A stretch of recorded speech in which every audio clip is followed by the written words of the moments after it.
సంక్రాంతి వస్తోందంటే చాలు అందర్లోనూ ఒక్కటే సందడి. భోగిమంటలు, కొత్తాల్లుళ్ళు, పిండివంటలు, ఆ వాతావరణమే వేరు. కాని ఆ సంతోషం వెనకాలే 2026 నాటికి మనల్ని ఇబ్బందుల్లోకి నెట్టే ఒక పెద్ద ఆర్థిక ప్రమాదం దాగి ఉంది. అదేంటో ఈరోజు వివరంగా చూద్దాం. విన్నారు కదా, ఈ మాటలు ఎంత సూటిగా ఉన్నాయో. పండగ సంబరాల్లో చేసే ఒకే ఒక్క చిన్న పొరపాటు రాబోయే 2 ఏళ్లలో మన ఫైనాన్షియల్ లైఫ్ని ఎంతలా దెబ్బతీయగలదో ఇది మనకు స్పష్టంగా చెబుతోంది. అసలు ఏంటా పొరపాటు? దాని ప్రభావం అంత తీవ్రంగా ఎలా ఉంటుంది? సరే, ముందుగా అసలు సమస్య ఎక్కడ మొదలవుతుందో చూద్దాం. పండగ వాతావరణం మన చుట్టూ నెమ్మదిగా కమ్ముకుంటున్నప్పుడు ఆ సంతోషంతో పాటే తెలియకుండానే ఒక రకమైన ఒత్తిడి కూడా స్టార్ట్ అవుతుంది. అవును, ఇది నిజం. పండగ అనగానే మనసులో ఒకటే హడావిడి. కొత్త బట్టలు కొనాలి, పిండివంటలు చెయ్యాలి, బంధువులొస్తారు. వీటన్నింటి మధ్యలో ఖర్చుల ప్రవాహం కూడా మొదలైపోతుంది. ఇది మనందరికీ అనుభవమే కదా. చూడటానికి ఇవన్నీ చిన్న చిన్న ఖర్చులే అనిపిస్తాయి. బంధువులొస్తే మర్యాదలు చెయ్యాలి, పిల్లలకు బహుమతులివ్వాలి, ఇంటికి ఏదో ఒక కొత్త వస్తువు కొనాలి. ఇలా ఒక్కొక్కటిగా చూస్తే పర్లేదనిపిస్తుంది. కాని ఇవన్నీ కలిపితేనే మన నెల బడ్జెట్ను పూర్తిగా తలకిందులు చేసేస్తాయి.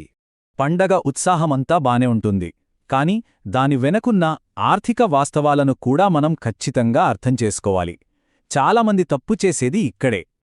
నెల మొదట్లో జీతం అకౌంట్లో పడగానే అబ్బా, చేతిలో డబ్బులున్నాయనే ధైర్యం వచ్చేస్తుంది. ఇంకంతే, పండగ కదా, డబ్బుంది గదా అని ఆలోచించకుండా ఖర్చు పెట్టడం మొదలుపెడతారు. అసలు సమస్యకు బీజం పడేది ఇక్కడే.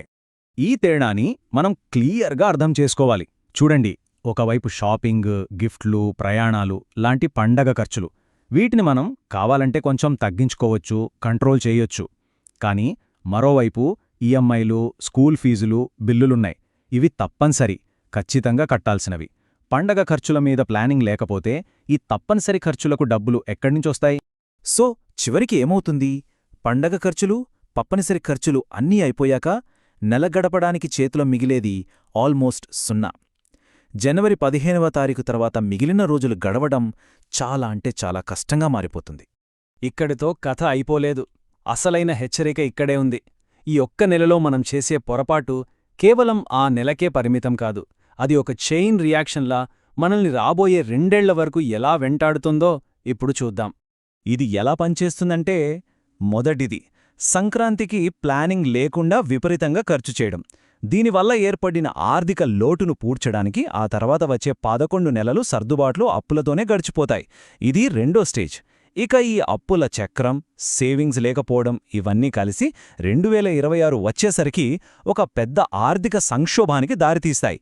చూసారా, ఒక చిన్న తప్పు ఎక్కడిదాకా వెళ్తుందో? పండగను ఆనందంగా జరుపుకోవాలి, కరెక్టే. కాని ఆ ఆనందం కోసం మన భవిష్యత్తును ఇబ్బందుల్లోకి నెట్టలేం కదా. మరి అప్పుల పాలు కాకుండా పండగ సంతోషాన్ని ఎలా పొందాలి? సమాధానం పెద్ద పెద్ద ప్లాన్స్లో కాదు, చిన్న ముందుచూపులో ఉంది. పండగకు ముందే ఒక బడ్జెట్ వేసుకోవడం, అనవసర ఖర్చులను గుర్తించి పక్కన పెట్టడం, ఇలాంటి చిన్న మార్పులతో ఈ ఆర్థిక సుడిగుండం నుంచి మనం బయటపడొచ్చు. ఈ సంక్రాంతికి ఆనందంతో పాటు ఆర్థిక భరోసాను కూడా ఇంటికి తీసుకురావాలి.